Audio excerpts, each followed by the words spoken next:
Shavua Tov. Continuing now with some halachot that we left off in the middle of that pertain to our modern minhagim that we have that help us commemorate the LeChurban Beit Hamikdash.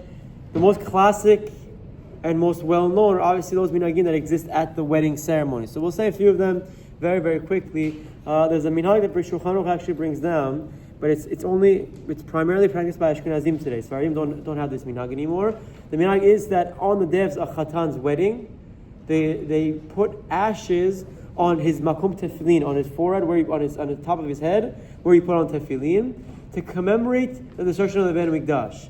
The Shulchan Aruch brings this minhag down, but many of the Sephardi poskim, in fact, actually, Rabbi Bashul promotes this minhag as well. But the remainder of the Sephardi poskim of our generation mention that this is not a Sephardi minhag, although it's brought down in Shulchan Aruch. Nevertheless, the Sephardi community is not adopted as a minhag. In our community as well, we don't put any ashes on the chatan's forehead, on the chatan's head, on the day of the chuppah.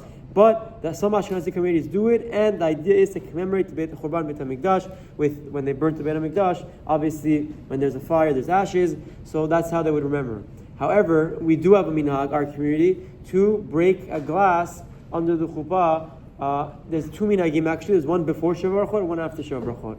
Our minhag is in line with many achronim also that says to be after Sheva Brachot. But the idea is that we break. The Gemara mentions it. It's the story in the Gemara they used to break. It wasn't necessarily a glass cup, but it was some sort of expensive plate or something that they would commemorate at the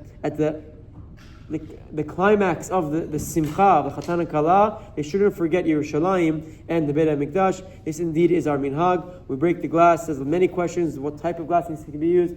Anything can be used, really. It doesn't matter what type of glass. It's just the idea of breaking something with relative value to commemorate the Churban Beit Hamikdash and remember what we are doing. And even at all of our smachot, at the wedding, at the happiest day of the couple's lives, they still have to remember and commemorate that we're still lacking the Beit Hamikdash and we're missing the complete Geulah. And that way, it should turn our hearts towards doing teshuvah and have the zechut to see the Beit Hamikdash once again. Chazak u'baruch.